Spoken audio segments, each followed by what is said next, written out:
Failed vice presidential candidate Tim Walz appears to be setting the stage for a 2028 presidential run.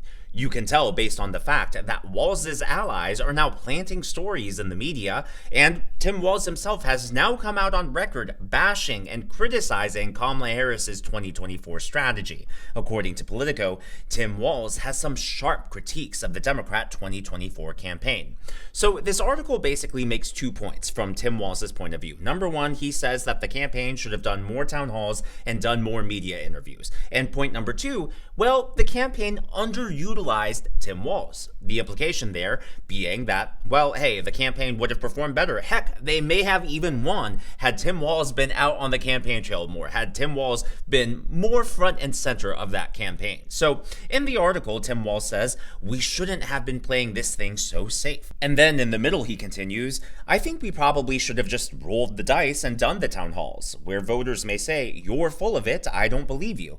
I think there could have been more of that. We as a party are more cautious in engaging the media, both mainstream and non-traditional. That is really rich. Just talk about lacking self-awareness. Tim Walz, it's your party that controls the media. The Democrats have their tentacles in every single corner of the mainstream media, as well as some non-traditional media avenues. The reason that your campaign didn't put you out front and center, or Kamala Harris for that matter, is because they knew that both of you weren't up for the job. Kamala Harris was historically unpopular as a vice president. She was so unpopular that she dropped out of the 2020 race before a single vote was cast. And then you, I mean, Casey Hunt's face here kind of says it all. So in tandem with this Politico article being published, Tim Walz started appearing on all the various cable news shows. Again, that's another sign that he's trying to rehabilitate his image. I wonder why. So while he was on her show, Casey Hunt asked Tim, who do you think's in charge of the Democrat Party right now? Who do you think is steering the ship and providing Democrats a blueprint for the future? And Tim Walz's answer was so dumb that Casey Hunt's face is the burn of the year so far. Sir, who do you think the leader of the Democratic Party is right now? I think the voting public right now is what I would say, and I keep telling that. We're not going to have a charismatic leader ride in here and save us from this. And I would... What a lame, politically correct answer. That is the problem with the Democrats right now. They are so afraid to take a stand on anything. They're too afraid to have a backbone and just say what's on their mind. So they give out these vague, workshopped answers that are probably poll tested and focus group tested, and that's why they just come across as phony. You know, Tim Walz is saying, well, I disagree with the campaign. Well, you were the candidate. You and your running mate could have been president and vice president. In other words, you were supposed to be leaders. You couldn't take charge and lead your campaign. And instead, you just sat back and listened to your campaign consultants and managers. Look, the reason everyone called Donald Trump's campaign so unprecedented was because he took risks, which is what leaders are supposed to do. Yes, I get he had campaign managers like Susie Wiles, but is there any question in anyone's mind that at the end of the day, it was Donald Trump calling all the shots? But what really makes this interesting is that it's not just Tim Walz. It would be one thing if he was out there bashing Harris's campaign strategy, but we now have anonymous aides, anonymous staffers, all coming to Walz's defense. And on top of that, the sitting AG of Minnesota is now defending Tim Walz. Smells like a coordinated push to me. Again, according to this Politico article, even so, this aide added, Walz got put in a box, and we didn't use him the way we could have.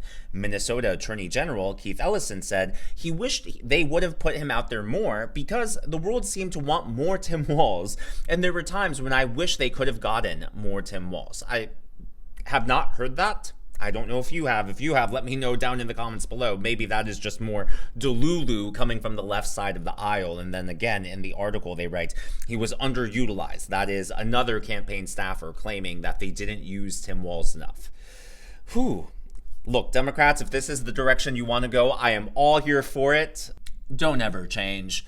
Now, I want to bring up this quote from earlier because there's a hidden gem here at the end of it, where Tim Walz says, in football parlance, we were in a prevent defense to not lose when we never had anything to lose because I don't think we were ever ahead.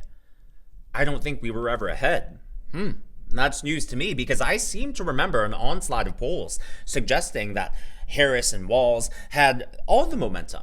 you know, their campaign was one filled with joy. I thought this was supposed to be a tight race, a race that favored Harris-Walz. And now he's saying, I don't think we were ever ahead.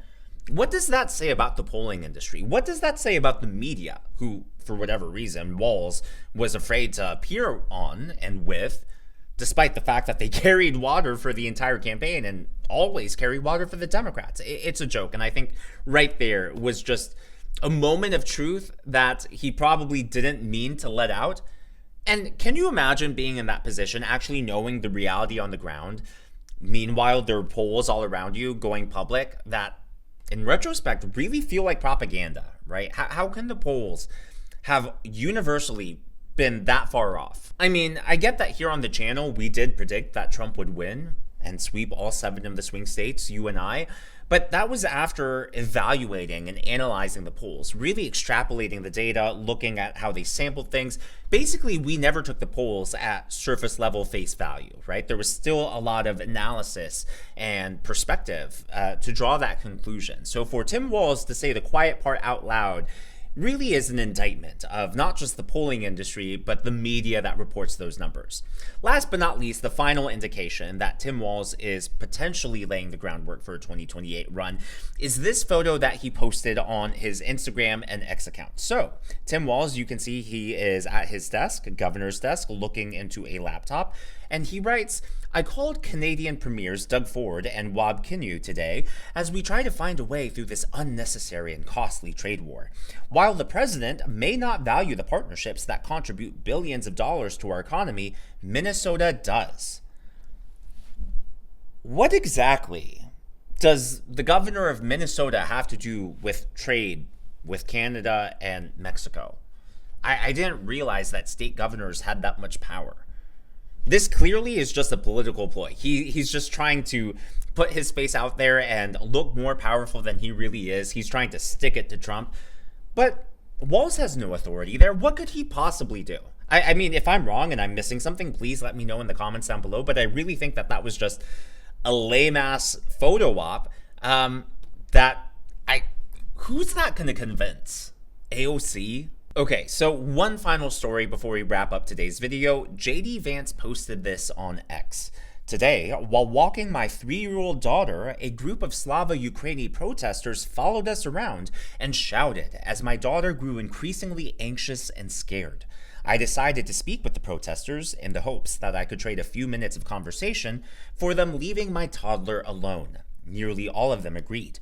It was a mostly respectful conversation, but if you're chasing a 3-year-old as part of a political protest, you're a terrible, redacted person. Yeah, 100% agree. Here is actually footage of that conversation. Settle.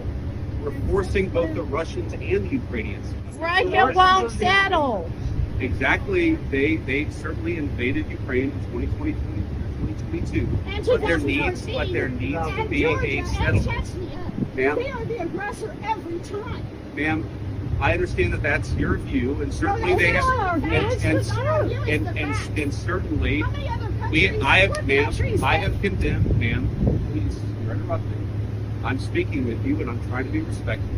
I have condemned the invasion, but I've also condemned the perpetual.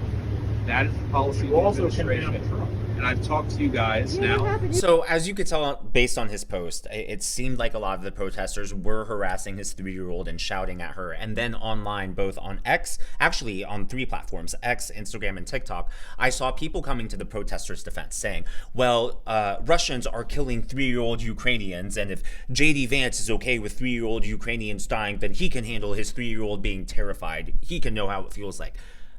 First of all, just terrible logic. It doesn't quite add up, and it doesn't make the point that they're making.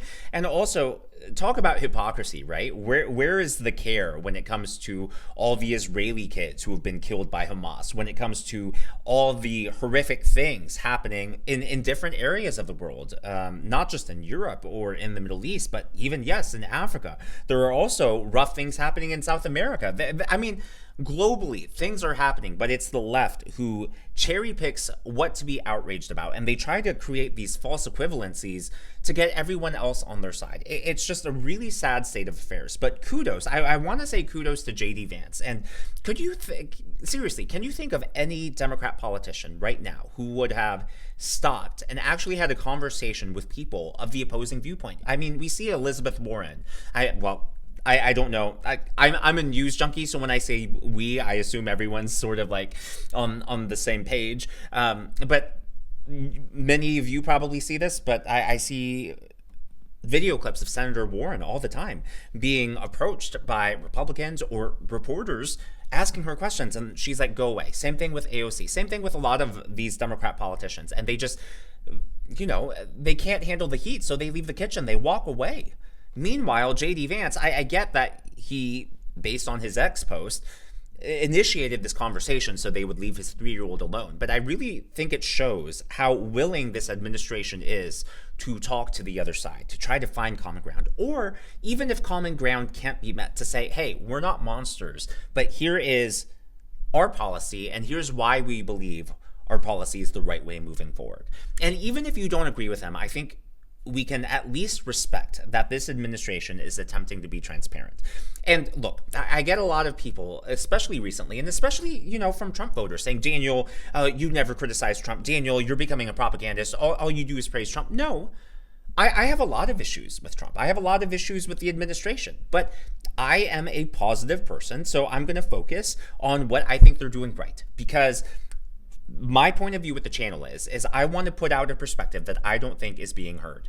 You get all the criticisms from the mainstream media. You get all the criticisms from the Democrats. So again, if I'm going to put out a perspective that I don't think is being put out there, and I'm a positive person, it's almost universally going to be positive. That doesn't mean that I'm a propagandist. It doesn't mean that I can't think for myself. It doesn't mean that I think Trump is perfect and infallible. No.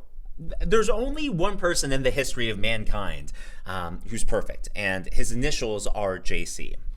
But as always, all of that is just my analysis and commentary. That is what's going on in the world of politics from my point of view, and I would love to hear from you. So, with Tim Walz and this rumored 2028 presidential run, what do you think? Are you entertained? Is it too soon to start thinking about 2028? Or are you like, hey, bring it on? That guy, good news for whoever the independent and GOP candidates are, because Tim Walz, really? Come on.